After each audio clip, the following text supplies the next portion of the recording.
Kembali lagi dengan Anime Nogi. Kali ini Mimin akan melanjutkan alur cerita Gods Apocalypse pertandingan kelima babak ke-16 besar antara Ahura Mazda melawan Muramasa.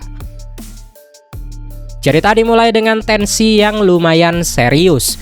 Cucu lain dengan belak-belakan memperingatkan Muramasa untuk segera pergi dari tempat itu demi keselamatannya sendiri, atau dia bakal mati konyol dalam turnamen ini. Namun meski sadar akan resiko kematian yang mengintainya, Muramasa menolak untuk mundur. Dia bersikeras bahwa ada satu impian besar yang harus dia wujudkan di tempat ini. Di saat yang bersamaan, Jarl, sang komentator, memberikan pengumuman mengejutkan kepada semua petarung. Gara-gara pertarungan sebelumnya yang terlalu brutal dan di luar nalar antara Morrigan dan Neza, arena utama hancur lebur. Alhasil, pertandingan selanjutnya terpaksa dipindah ke arena cadangan yang bersifat sementara. Mendengar pengumuman itu, Muramasa bangkit berdiri dan bergumam, menyadari bahwa kini sudah tiba waktunya dia untuk mengambil posisi. Cucu lain terbelalak seolah tak percaya. Sambil menenteng pedang katana yang masih tersarung, sosok misterius itu akhirnya menatap sang demigod cucu lain dan menyebutkan nama aslinya, yaitu Muramasa. Kelak, orang-orang akan membicarakan betapa anehnya pertarungan antara Muramasa melawan Ahura Mazda dibandingkan laga yang lainnya. Di arena baru ini, suasananya sunyi senyap. Tidak ada satupun penonton di tribun.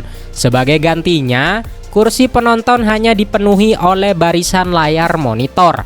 Ternyata, mayoritas dewa memilih cari aman dan menonton dari jarak jauh. Hanya segelintir dewa terkuat yang bernyali besar saja, seperti Zeus, Ares, Hermes, Enma, Sun Wukong, Zubaji, Sawujing, Baihu, Xuanwu, dan tentu saja cucu lain yang berani hadir langsung untuk menyaksikan kengerian di depan mata mereka. Di atas pilar, Jarl sempat mengoceh karena merasa repot harus mengomentari pertandingan tanpa penonton. Tetapi jiwa profesionalnya meronta.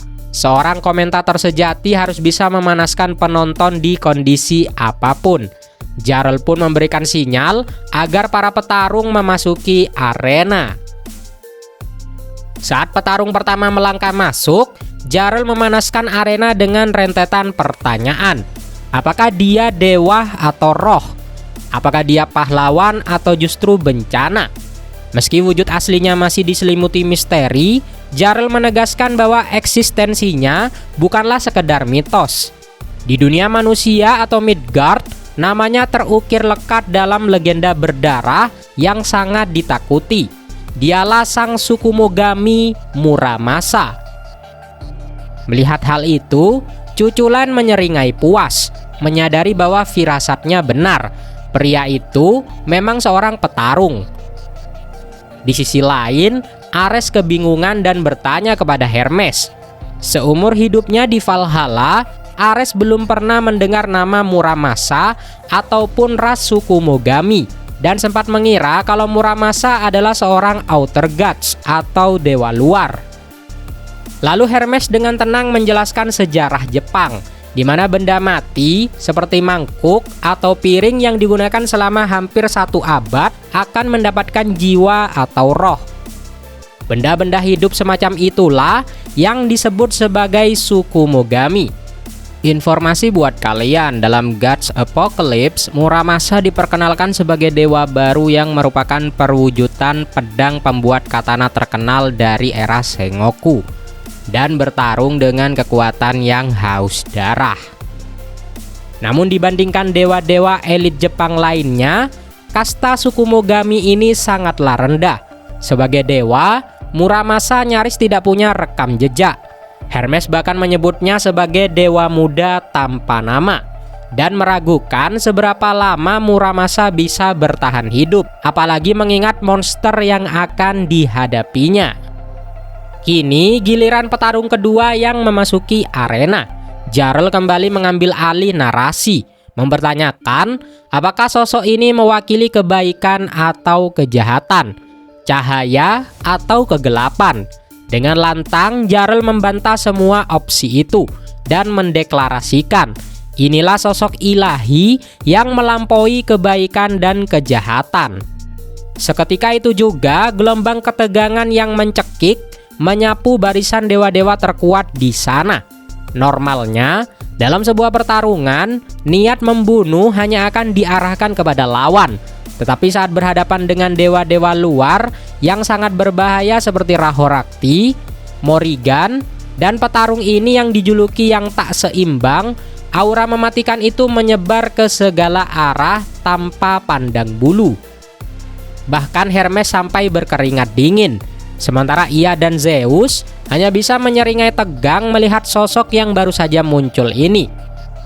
Di turnamen Apocalypse ini, di mana kekerasan adalah satu-satunya hal yang dihargai, dewa yang satu ini adalah perwujudan dari kekerasan yang murni. Hal itu menjadikannya unggulan nomor 1 yang diprediksi bakal memenangkan seluruh turnamen tanpa ada satupun yang berani protes. Jarl dengan suara menggelegar memperkenalkan sang dewa sebagai gumpalan kekerasan dan kekuatan absolut, yaitu dewa pencipta tertinggi dari Zoroastrianisme, Ahura Mazda. Dengan kedua petarung yang kini sudah saling berhadapan, Jarl meresmikan dimulainya pertarungan maut ini, babak 16 besar pertandingan kelima dari turnamen Apocalypse, yaitu Ahura Mazda melawan Muramasa.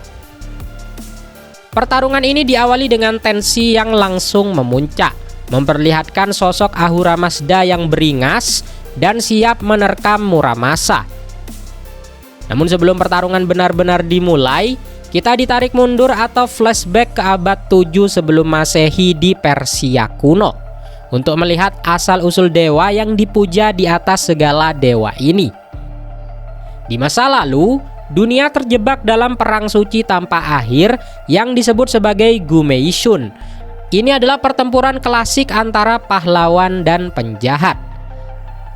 Faksi kebaikan atau Amesa Spenta dipimpin oleh dewa pelindung umat manusia, yaitu Spenta Mainyu, yang melindungi manusia dari teror.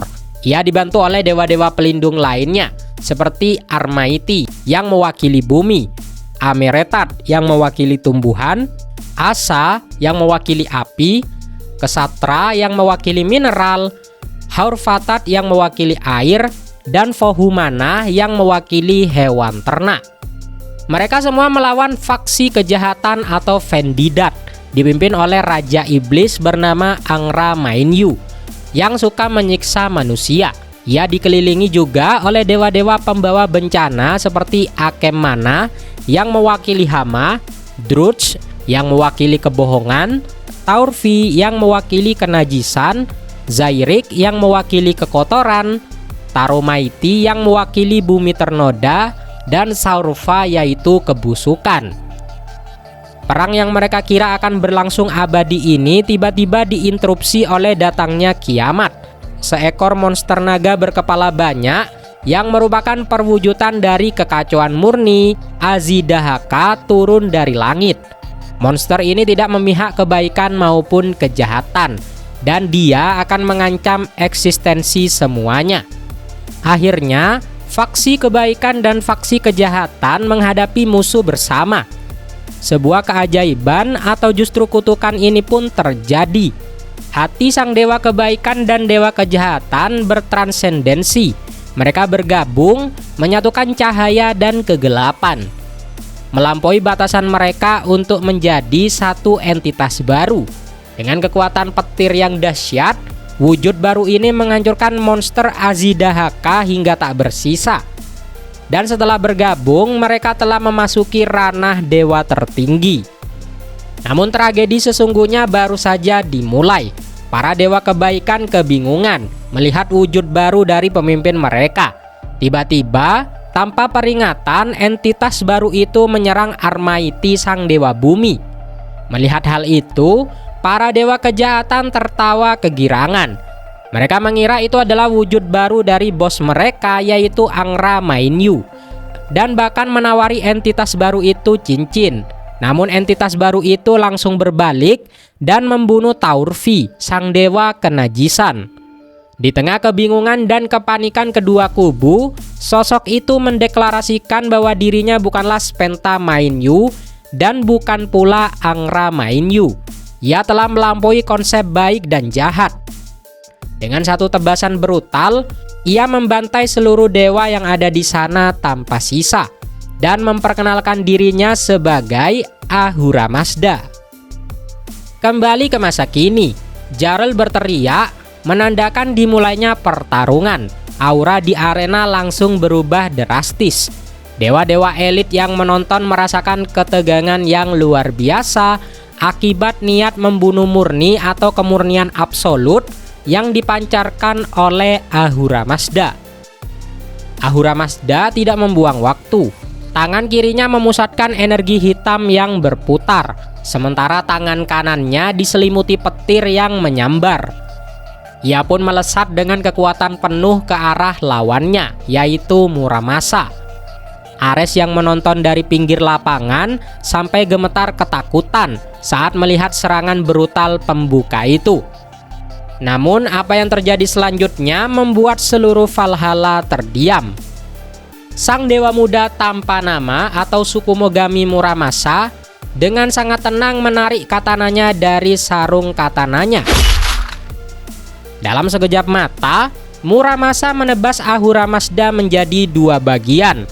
Tebasan itu begitu absolut hingga seolah-olah memisahkan kembali wujud Ahura Mazda menjadi dua entitas asalnya, yaitu kebaikan dan kejahatan. Ahura Mazda hanya bisa berteriak, "Tidak mungkin," sebelum gumpalan energi di tubuhnya meledak dan menghancurkannya. Ares pun sampai harus mengucek matanya, mengira dia sedang berhalusinasi atau terlalu lelah. Tetapi Hermes dengan wajah tegang mengonfirmasi, "Tidak, hal itu baru saja terjadi," ucap Hermes. Jarl yang masih kaget segera mengumumkan bahwa dewa surgawi luar Ahura Mazda telah tewas seketika. Petarung elit seperti Sun Wukong, cucu lain dan Zeus tidak bisa menyembunyikan keterkejutan mereka. Zeus menyadari bahwa tebasan Muramasa bukan sekedar soal kecepatan atau kekuatan fisik, melainkan sebuah kekuatan aneh yang tidak masuk akal. Pemenang pertarungan kelima adalah Sukumogami Muramasa, dan durasi pertarungannya sangat mencengangkan, yaitu hanya 1,8 detik saja. Sebuah instant kill yang sangat epik. Muramasa bahkan belum memperlihatkan teknik pamungkasnya atau kilas balik masa lalunya sama sekali. Namun ini benar-benar pertarungan tercepat selama ini.